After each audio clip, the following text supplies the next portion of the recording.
The Gophers' success in 2024 all depends on winning at home. Can the Gophers have home improvement in the next season? You are Locked On Golden Gophers. No matter what we're going to do here, we're just going to keep rowing. Your daily podcast on the Minnesota Golden Gophers. However it turns out, we're just going to keep rowing. Part of the Locked On Podcast Network. Your team every day. We're just going to keep rowing, and keep rowing.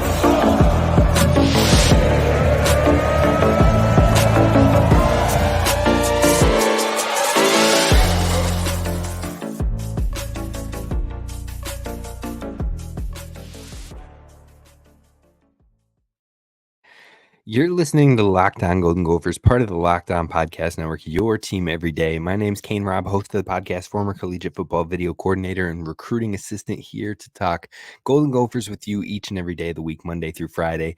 Today, we're diving into Gophers football. We're talking about the home improvement that is needed for the Gophers in 2024 to have a successful season. Then on top of that, we're going to talk about Big Ten Ted's head coach rankings for the Big Ten and where we differ, where we're similar, how I feel about the rankings overall, just to get into some way too early rankings. And then finally, we got to talk about Athan Kaliakmanis, former Gophers quarterback, who has officially been named the QB1 for the Rutgers Scarlet Knights. That's going to make that matchup a lot more interesting, and we'll dive into it all today. So be sure to hit subscribe over on YouTube so you don't miss any of your daily Gophers content moving forward. And be sure to follow wherever you get audio podcasts at Locked On Golden Gophers and leave a 5-star review while you're there. And before we dive in, let me just hope that Vikings fans don't bash me for wearing a Chiefs hat today. I'm a hat guy. I love my hats. I like to make them match the outfits and everything like that. So hopefully you will survive. But I know we had some comments the last time I wore a different hat of an NFL team. So hopefully y'all will get over that. But regardless, we're going to have fun with this one. We're going to dive in. Let's talk about the home improvement that Minnesota is going to need in 2024 in order to have a successful season. Because when Coach Fleck finds a way to win at home, often this team is finding a way to get have a successful season. We're talking 8-9 plus wins, and that is where it really stems from. Now, there are some anomalies, there are some exceptions to making that happen, but the biggest thing for the Gophers is winning at home, because that winning at home, especially in this upcoming season, can help spur confidence and momentum. And I know Coach Fleck doesn't believe in momentum, but here at Locked On Golden Gophers, we absolutely believe in momentum, and winning at home can cause some momentum into the bigger games that are on your schedule later in the season. So hopefully the Gophers can get it right there. Now, when we're looking at Coach Fleck's years here, I'm not going to look at year one, and I'm not going to look at the COVID year, because COVID year, get out of here. Anyways, every year after that, let's look at how the Gophers did at home. Now, in 2018, they were 5-2 at home. That's great. That's fantastic. But they finished 7 wins overall on the season, and that includes a neutral site bowl game. So really, they won one road game in 2018. You go to 2019, the best season for the Gophers by far. They went 6-1 at home, and then they had 11 total wins on the season. In 2021, they were 4-3 at home with a 9-win season. 2022, they were 5-2 at home with a 9-win season. And then finally, last season, they were 4-3 at home with a 6-win season. So even in the years where we had a really bad year, like last year, they ended up winning 4 total games, most of those games being at home. So if you can dominate at home, if you can really own your home territory, that is where you can start to help yourself in those road environments and help carry over to bigger successes.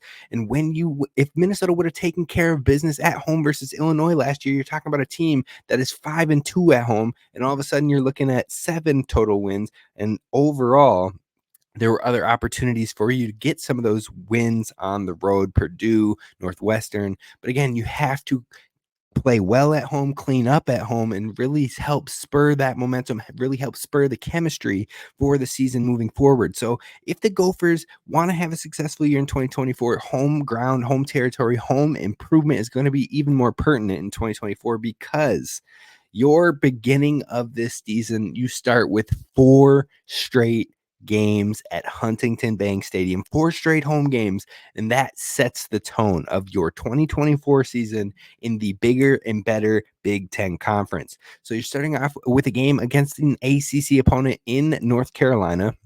Then you have Rhode Island, then you have Las Vegas, Reno, and then you have Iowa.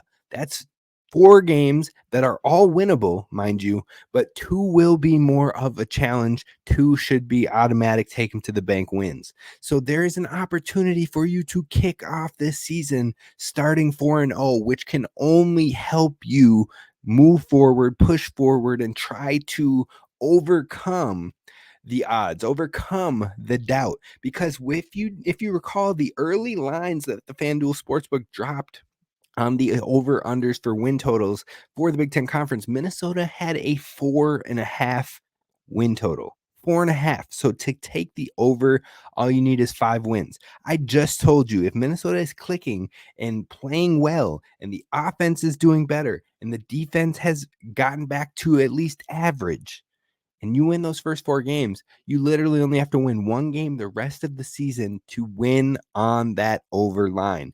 And I think that is a true possibility. Now, am I saying it is a probability? Am I saying that it's going to happen? No. The Gophers are going to have to earn every ounce of that North Carolina win. It's luckily at home, but there's a lot of changes on both sides for those teams. And then the Iowa matchup, I was going to be hungry. I was going to be ticked from how last year's game finished. And so they're going to come with everything they've got. And Minnesota's going to need to be on top of it. But luckily, they have 3 games to really clean things up, get into a groove, find their rhythm, find their consistency, find their timing.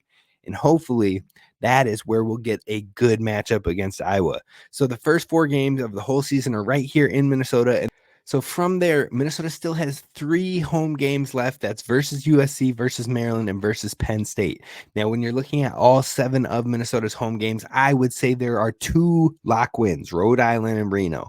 Then I think you should have 2 that favor Minnesota, but could be close. I think that's North Carolina, and I think that's Maryland. And then finally, you'll have 1 coin flip game in the Iowa game, your rivalry game, because always those matchups are pretty much 50-50 in most given years. And then finally, you're going to probably be an underdog in 2 of your games at home versus USC and versus Penn State. So overall, if you're looking at all 7 of those games, personally, I think the only team that is very likely, very, very likely to beat Minnesota and Minnesota not to have any chance is Penn State. But outside of that, I think the Gophers can push depending on how their offense gels together. If they can find balance in the passing and the running game, if Darius Taylor can stay healthy, if the offensive line really holds down the line, if Max Brosmer comes in as advertised, that is going to be a team that can hang with all of those home game matchups, besides maybe Penn State, who is just riddled with all sorts of NFL talent top to bottom.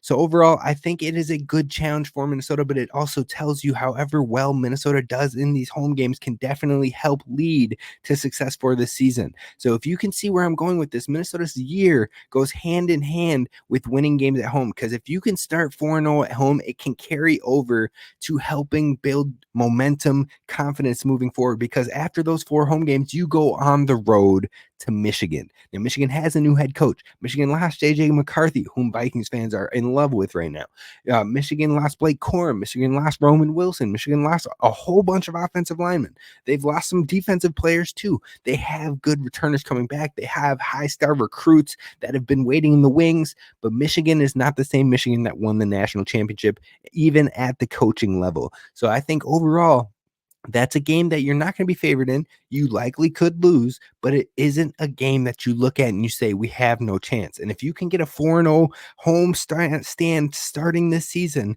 and then you go on the road to Michigan with those juices flowing, with that belief that you can take down the world, maybe you can pull an upset. Maybe you can get a little buck wild, get a little bit of crazy in you, and all of a sudden you find a way to pull off an upset. That could be the momentum you need. Or if you lose to Michigan, then maybe you come back home and you're like, look, we started out 4-0 at home. We need to defend home territory. We got USC coming in, and we're going to prove that our defense can slow down that offense, and that our offense can tear apart that porous defense that they showed last season that is possibly likely to carry over this season.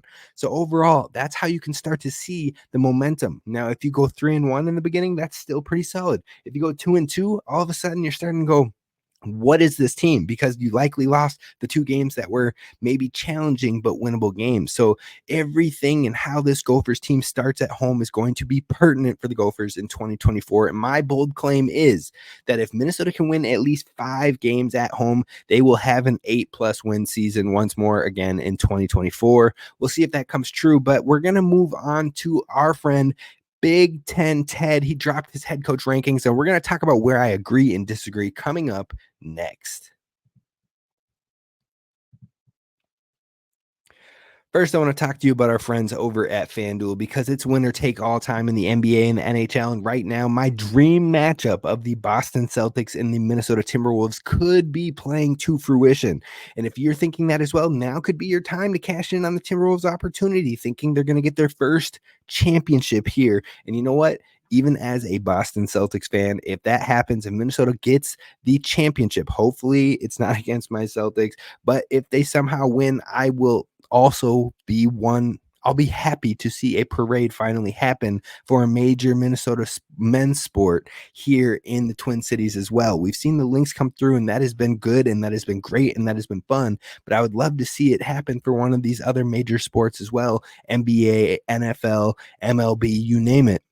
I haven't seen one in my lifespan. And so if you think it's going to happen, you can take your shot over at FanDuel, because right now new customers get $150 in bonus bets with any $5 winning bet. So if you think the Timberwolves are going to go and beat the Nuggets this week and go 3-0 in the series, then put $5 down on it. And if you win, you'll get $150 in bonus bets. You can bet on anything from spreads, money lines, player props, and so much more. So go to FanDuel.com/lockedon. Again, make every playoff shot count over at FanDuel.com/lockedon.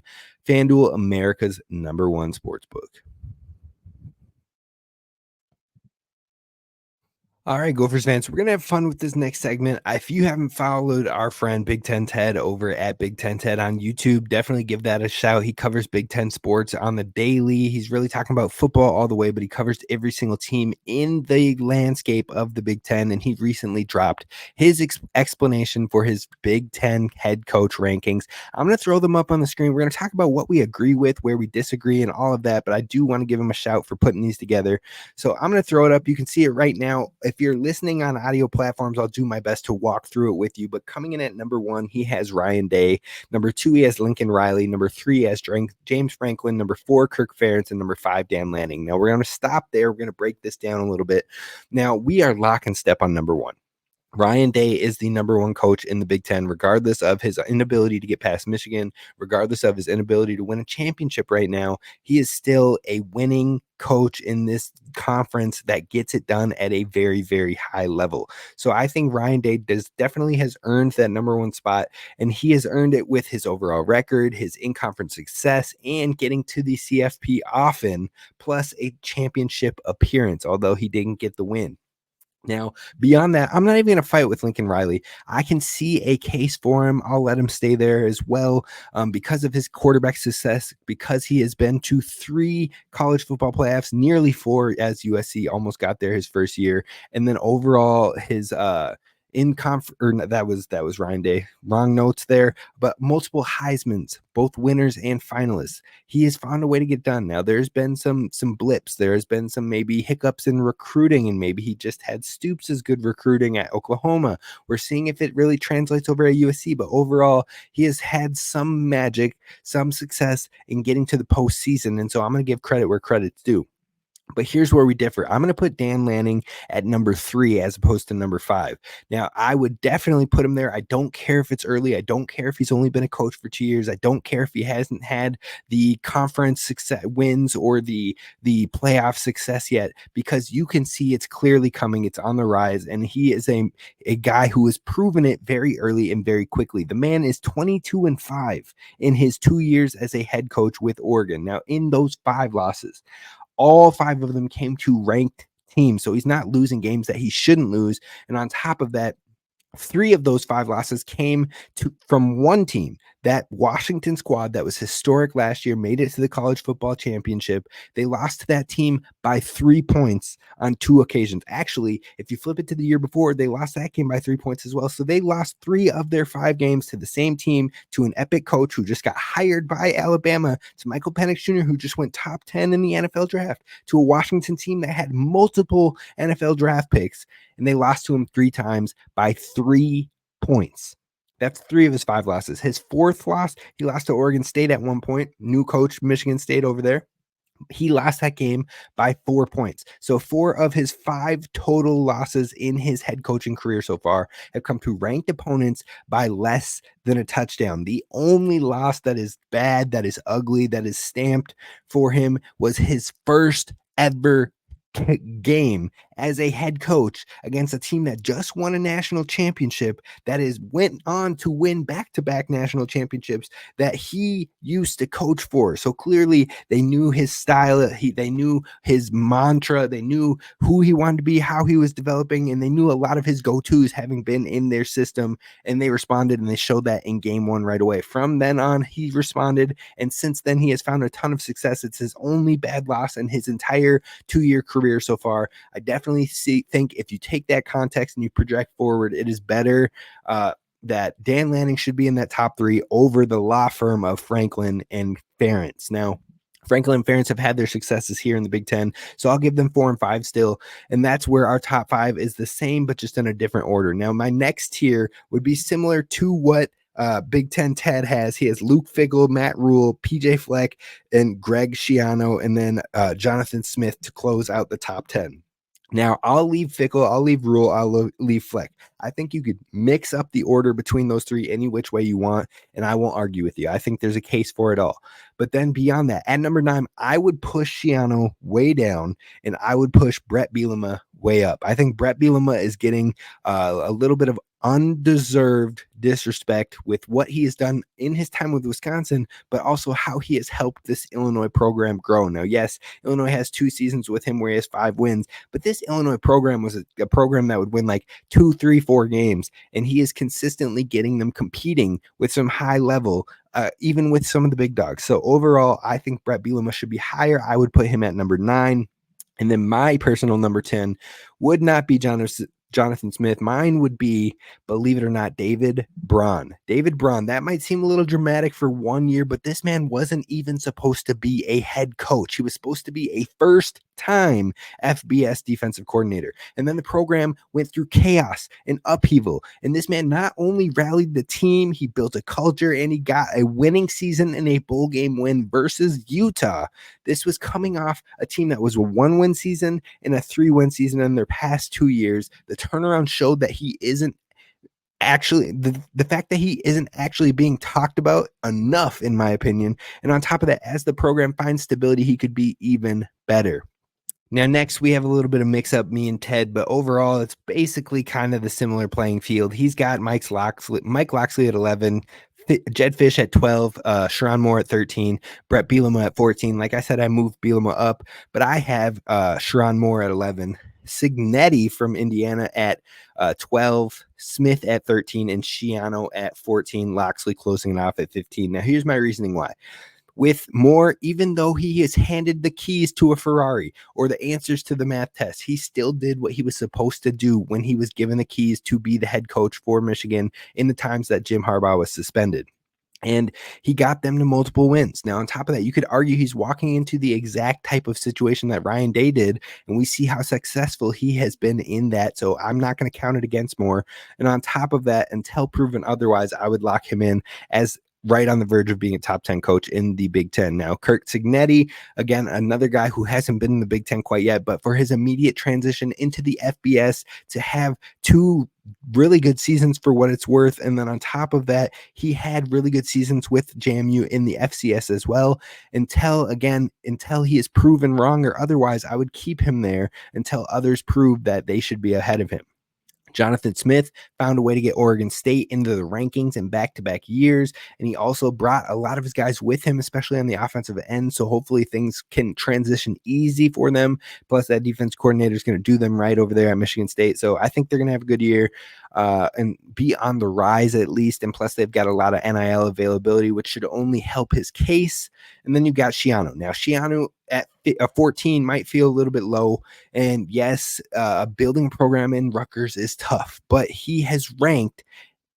And he's ranked there because he had one double-digit season in his 15-year career from what I've seen, one double-digit win season. So even in his second stint since 2020, he has been 19-28 with Rutgers, and overall he's below 500. So the one person that doesn't have multiple double-digit win years in their career or has done it faster, that's ahead of him on this list. The only person that hasn't is David Braun, who just finished his first year ever, and I already talked about why I have him up above. Then you got Loxley, similar to what Smith at Oregon State. Loxley has had some impressive consistency and success with Maryland, but he still hasn't been able to get over the hump, so I'm not ready to put him any higher on this list. And then the final tier for me is Jed Fish, Ryan Walters, and Deshaun Foster. Now, we both agree with Ryan Walters and Deshaun Foster as the final two. Deshaun Foster hasn't even been a head coach before. He hasn't ever had play calling experience before, and so there's nothing to really go off on there. Walters didn't show anything extremely promising in year one, so I'm right there step for step with him. Now, all in all, Big Ten Ted and I tend to agree on the beginning and the end. It's that 9-16 range that I think there's more differences, and I've listed the reasons why. But overall, nice list by him. I appreciate his work, and I'm sure you'll see me on his podcast here and there over the coming season. Now, to close this one up, we're talking about Rutgers and why things got a lot more interesting with Athan quarterback named as their starter coming up next.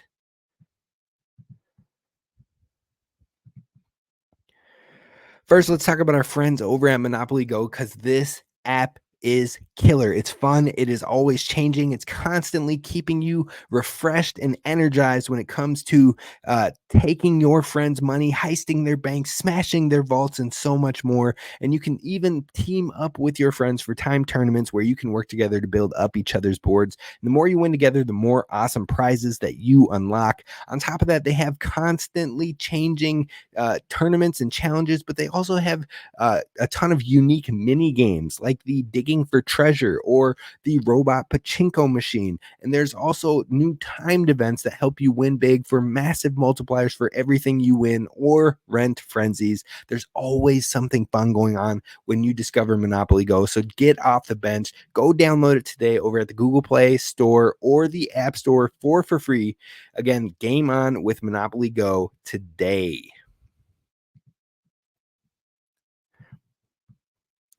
All right, Gophers fans, we're going to wrap this one up real quick, talking about the upcoming matchup with Rutgers and Minnesota that just got a little bit more spicy. Now, Athan Kaliakmanis has been named the quarterback one for Rutgers. Gavin Wimsatt hit the transfer portal, so things got a lot more interesting for the Gophers matchup in Week 11 in their trip to Piscataway. Now, Athan Kaliakmanis recently earned that QB1 nod from his new squad with Rutgers, and that makes the late season matchup even more interesting because they have our former offensive coordinator, our former defensive coordinator, our former quarterback, and even our former safety. So overall, all of those players are playing, or coaches are doing major impact for that Rutgers program. And the fact that we're playing head-to-head only adds to the sizzle. Now, the revenge game narrative will be strong on the Minnesota end, and proving you're wrong and you made the wrong choice and proving that me moving on was the best thing is going to be strong for the Rutgers narrative. So overall, there's going to be a lot of storylines heading into that matchup, and that typically, maybe hearing Minnesota versus Rutgers doesn't sound like the sexiest matchup. It doesn't sound like something that's thrilling or enthralling, but this year it could be something special. It could be something fun. It could be one that maybe sneaks onto a network because of all the history and ties. But when we're looking at Athan Kaliakmanis, there's questions, because I want to slow people down a little bit. A lot of people are going to be like, Athan stunk here, and they've written him off. And I would not be so quick to underestimate him when these two teams square off. Now, where did it all go wrong for Minnesota? Well, expectations were high for Athan Kaliakmanis and possibly maybe a little bit unrealistic after a major game versus Wisconsin in 2022 and a hot start to the bowl game before his injury, along with a comeback versus Nebraska. And many were touting the redshirt sophomore as a program savior for 2023.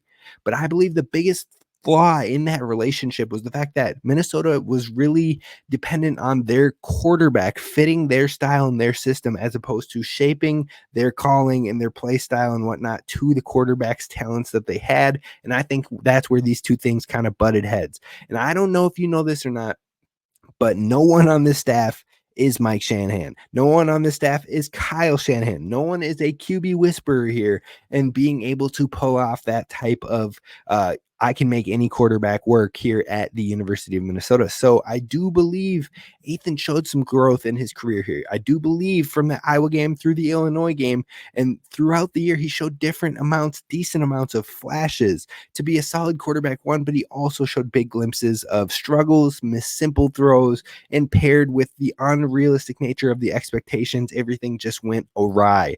And so many of the fans ragged on him rather than giving him time to grow through it all. And it all really came apart in that North Carolina matchup, where then many had just written him off and they're like, I'm done. I want a new quarterback. So that's where everything went wrong. But one thing you will notice is that he is with his former Gophers offensive coordinator, the one that he ended up initially committing to Minnesota for, and that could be the right progress for him to find success moving forward with the new program. Now, one thing I also want to point out is that you'll notice not a single former Gopher says a bad thing about Athan and his time here with Minnesota. Even when prompted for differences between Max Brosmer and Athan Kaliakmanis by the media, no Gophers players took that teed up opportunity to take a shot. In fact, many of them still at least touted that both of the quarterbacks had great leadership and they were fun to play with and things like that. So overall, you didn't get anything bad from it. Now, looking at the difference could truly be Kirk Ciarrocca, because that is who Athan had gelled with here with Minnesota. Now, with Kirk Ciarrocca here, he played 6.5 games, had 946 yards, 3 passing touchdowns. Now, the completion percentage was a 54.1, still pretty poor, but his offensive grade was a 74.9, not bad. That's actually above average. And then passing grade was a 69.3, which is still slightly above average. He had 4 interceptions, 4 big time throws, 4 turnover-worthy plays, which were those interceptions. And then he had 4 drops in the season for a drop rate of 6.3%. Not terrible. Moments of really good, but just a lot of potential kind of sitting in that. Whereas without Kirk Ciarrocca, he had 12 games, 1,836 yards, 14 touchdowns, 52.7% completion percentage, 65.2 offensive grade, 58.2 passing grade, 9 interceptions, 10 big time throws, 15 turnover-worthy plays, drops of 25 on the year for a 14% drop rate. All in all, with Ciarrocca, Athan looked like a better quarterback. He took better care of the ball. He made better decisions, and he graded far better. So overall, his completion percentage on both of those years was not very great. So that should leave opportunity for Minnesota to try and capitalize, especially if they can get this quarterback sped up and on a hurry. We've seen that happen before. But to capitalize, I would just simply caution Minnesota from trashing this kid all season, because if he can stack on the elements that he showed with Kirk Ciarrocca, then this Rutgers team and matchup could be a fun one and a challenging matchup for the Gophers in 2024. It's definitely going to be one of the games I'm most excited for and looking forward to on the season. If you have thoughts on this matchup or what other games you're looking forward to, let me know in the comments below. But I appreciate you for listening today and tapping in. We're going to dive into some more football talk tomorrow. I will see you then. Row the boat, Sky Mile, go Gophers as always, and please don't forget to hit subscribe.